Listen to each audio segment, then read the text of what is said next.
लोक जागर इंडिया। यही आने वाला कल है, यही मेरे देश का कल है। एक नया इतिहास लिखेंगे। साथियों नमस्ते, मैं हूं ज्ञानेश वाकुड़कर और आप देख रहे हैं लोक जागर इंडिया चैनल। साथियों, हमारे देश में इतिहास और पुराण, इसमें बहुत ही कन्फ्यूजन है। लोग किस बात को कैसा मानेंगे कोई भरोसा नहीं है। कई कहानियां हमारे जीवन में ऐसी है कि जो पौराणिक है, जैसे रामायण है, महाभारत है, ये पौराणिक कहानियां हैं। उनमें कौन कौन पात्र है, कैसे है, घटनाएं कैसी है, इसका कोई ठोस सबूत नहीं है, होता है सबूत होता ही नहीं है। और फिर कई एंगल होते हैं उसके, फिर कौन किस तरीके से, और फिर प्रचलित कहानियाँ, फिर हजारों साल पहले तो असल में लिखने पढ़ने का भी बहुत कम मतलब अवसर था। तो ऐसे इसमें किसी ने बताई, किसी ने फिर किसी ने शब्दबद्ध किया, और इस तरीके से फिर वो बढ़ते बढ़ते कहानी कहाँ तक, कहाँ की कहानी कहाँ तक चली जाती है, कोई भरोसा नहीं होता है। लेकिन भारतीय जनता पार्टी और संघ, ये ऐसी पार्टी और ऐसी संगठनाएं हैं कि ये इसी का आधार बना के दंगे फसाद करवाना चाहती है। समझ में ही नहीं आता। वो कभी एक मुँह ही बातें नहीं करती है कभी, क्योंकि चलो एक उनकी धारणा है और उसी को पकड़ के चले, ये कभी नहीं होता है। जैसे कि राम की बात करते हैं हम। अब अगर राम, प्रभु रामचंद्र अगर उनके लिए परम पूजनीय है, तो रावण विलन है, तो फिर विलन का विरोध सबसे ज्यादा करना चाहिए। तो रावण का विरोध बीजेपी कभी नहीं करती, रावण का विरोध संघ वाले कभी नहीं करते, बल्कि वो अफजल खान को लाएंगे बीच में, किसी और को लाएंगे बीच में, किसी मस्जिद को लाएंगे बीच में, किसी मौला को लाएंगे बीच में। ये क्यों करते हैं? तो इस मामले में हम और एक बात ये भी है कि राम को कोई आर्य बोलते हैं, कोई ब्राह्मण भी बोलते हैं, तो कोई क्षत्रिय बोलते हैं, कोई खुद रावण को शिव भक्त तो बोलते ही हैं, कोई उसे आदिवासी कहते हैं। कई आदिवासी लोग उसकी पूजा करते हैं रावण की। कई जगह पे रावण को ब्राह्मण बोला जाता है, विद्वान बोला जाता है, पंडित बोला जाता है, शिव भक्त बोला जाता है, शक्ति का प्रतीक भी बोला जाता है। ये भी रावण का रूप है। अब आपको बता दूं कि रावण के कई जगह पे मंदिर है, उसकी पूजा की जाती है। हम देखते हैं कि कहाँ कहाँ उसके मंदिर है, कहाँ कहाँ उसकी पूजा की जाती है। जैसे देखिए, मगर झूठ का इतिहास फैलाना, लोगों में कंफ्यूजन क्रिएट करना, अफवाहें फैलाना, कई दंगे तो खुद संघ के लोगों ने मुस्लिम वेश धारण करके किए हैं। अभी जो एक बॉम्ब स्फोट हुआ, वहाँ पे भी हिंदू लड़के ही मिले हैं।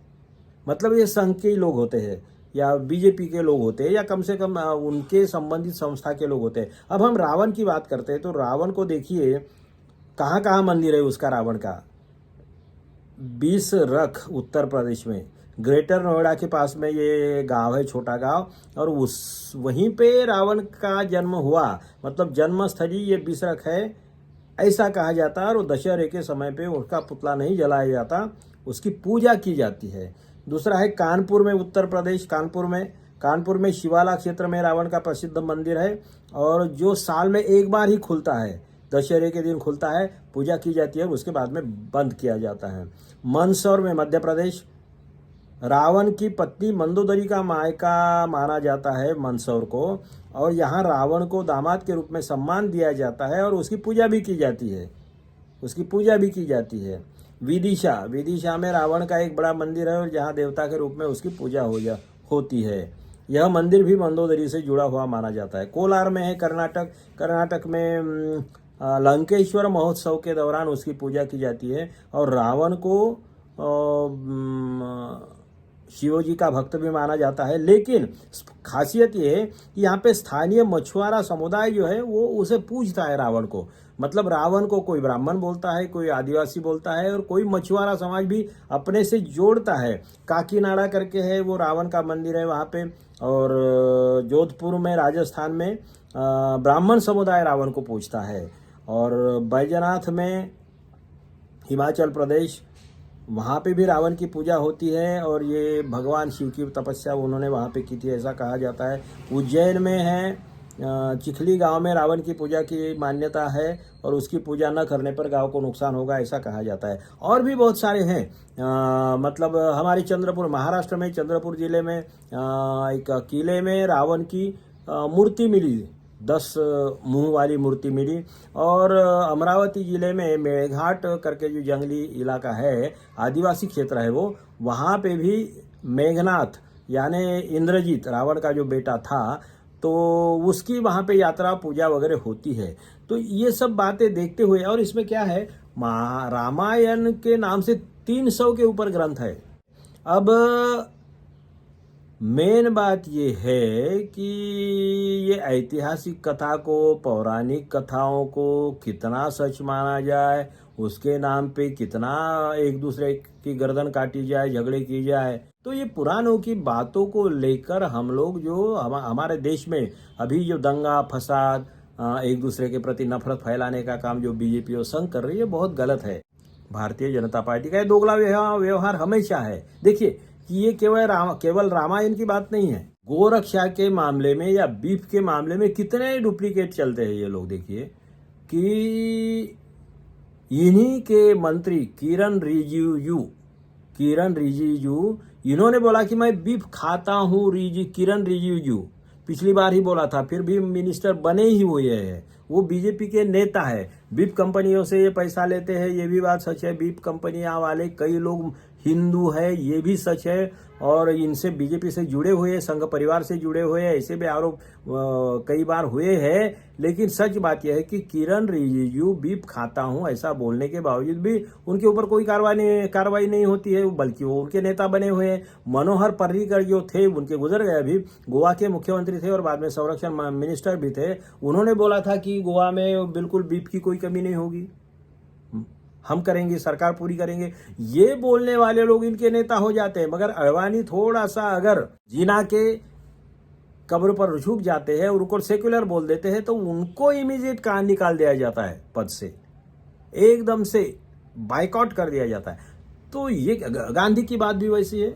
इधर गांधी जी को प्रातस्मरणीय बोलते हैं, संघ वाले प्रातस्मरणीयों की लिस्ट में है।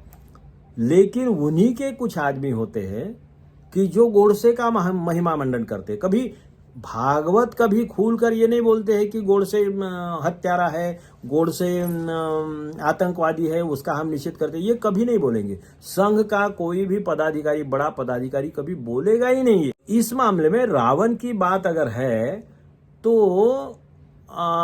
प्राध्यापक अरुण कांबले की भी एक अच्छी किताब है, महात्मा रावण करके, जो वीवी खोलते हैं, नागपुर विद्यापीठ के कुलगुरु रहे हैं, उनकी भी अच्छी किताब है। इस मामले में कई लोगों से मैंने बात की तो बहुत अलग जानकारी सामने आती है। इस पे हालांकि ये 10 मिनट में बात करने का विषय नहीं है, इस पे डिबेट किया जा सकता है और बीजेपी की असलियत पोल खोलना भी जरूरी है। लेकिन सामाजिक तौर पे हम लोग पुराणों की बात, इतिहास भी कहाँ सही होता है, किसने बोला, कौन देखता है। महायुद्ध हो रहा है और महायुद्ध के समय में कौन रहता है वहाँ पे, कोई नहीं होता है। और जो है वो लड़ने के चक्कर में रहता है, वो कोई आपका इतिहास लिखने के चक्कर में नहीं होता है। फिर कोई आके आएगा, बताएगा, फिर कोई कागज पत्र, कोई किसी का खत है, किसी का क्या है, तो इसी के आधार पे इतिहास लिखा जाता है। वो भी 100% कभी सही नहीं हो सकता है। तो इन बातों को हम जितने जल्दी इन बातों को नकार दे, भाई वर्तमान की बात करो, भविष्य की बात करो।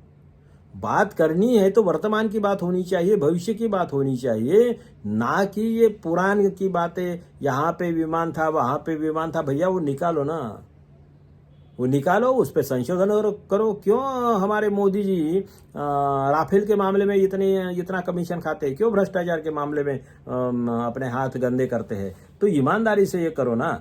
तो ये नहीं करेंगे इसीलिए कि इनके पास में खुद का हीरो नहीं है, इनके पास में ईमानदारी नहीं है, इनके पास में चरित्र नहीं है। संघ भाजपा के पास में कौन सा चरित्र है, देखिए, चरित्रहीन लोग हैं सब। बलात्कारियों का समर्थन करेंगे, खूनियों का समर्थन करेंगे, भ्रष्टाचारियों का समर्थन करेंगे। जिनके खिलाफ इन्होंने आरोप लगाए थे उन्हीं को पार्टी में लेंगे, उन्हीं को नेता बनाएंगे, उन्हीं को मुख्यमंत्री बनाएंगे। कैसे कैसे लोग हैं इनके पास में।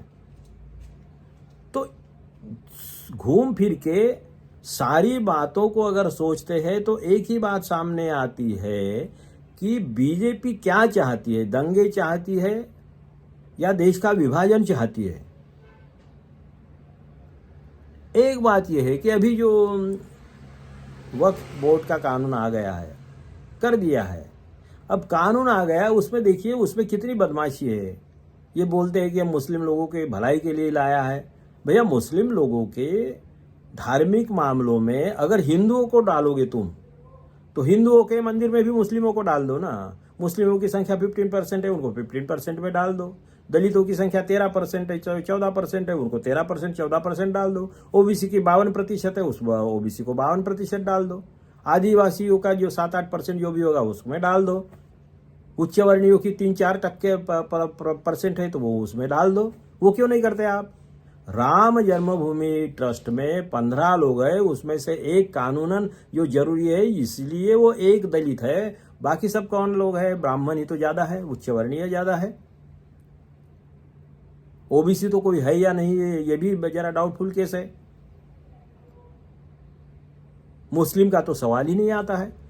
तो फिर मुस्लिमों के मंदिर में फिर तुम्हारा हिंदू क्यों चाहिए तुमको? प्रॉपर्टी हड़पाने के लिए, प्रॉपर्टी दबाने के लिए, बेचने के लिए। और मंदिर में राम जन्मभूमि में कितना सारा भ्रष्टाचार किया इन लोगों ने। कोई महंत और वो क्या क्या है, भूमाफिया से खतरनाक व्यवहार इन लोगों के है। तो कहने का मतलब क्या है कि भारतीय जनता पार्टी देश में दंगे फैलाना चाहती है क्या? झगड़े लगाना चाहती है क्या? भारतीय जनता पार्टी बोले तो आरएसएस झगड़े लगाना चाहती है क्या? या देश का विभाजन चाहती है? क्योंकि भारत का विभाजन हो इसके लिए संघ और सावरकर कार्यरत थे। द्विराष्ट्रवाद का सिद्धांत सावरकर ने रखा था, संघ के लोगों ने उसका समर्थन किया था। मुस्लिम लीग के साथ में सरकार में ये मुखर्जी वगैरह मेरे ख्याल से संघ के लोग जो है ना, या जनसंघ के लोग हैं, तो ये उनकी सरकार में थे। देश का विभाजन करने वाली शक्तियां जो थी, तो उसके साथ में संघ ने सत्ता साझा की थी। तो कहने का मतलब यही है कि भाई इन लोगों से सावधान रहिए। ना रावण से हमें जरूरत है, ना राम से जरूरत है। जिसकी जैसी श्रद्धा है तो वो अपने घर के अंदर रखो यार। रास्ते पे आने की जरूरत नहीं है, खुले मैदानों में आने की जरूरत नहीं है। करना है प्रोग्राम तो हॉल में करो, अपने लोग सुनो, गाओ, नाचो, मौज करो, घर में करो, चलेगा। राष्ट्रीय इसमें इसीलिए भाजपा और संघ इस देश को विभाजित करना चाहती है, दंगे करवाना चाहती है, या असंतोष हमेशा से बना रहे इसकी व्यवस्था करती है, जिसमें हमें सोचना होगा। आप देखते रहिए लोक जागर इंडिया चैनल, लाइक करिए, शेयर करिए, सब्सक्राइब करिए। धन्यवाद। आने वाला कल है, यही मेरे देश का कल है। एक नया इतिहास लिखेंगे।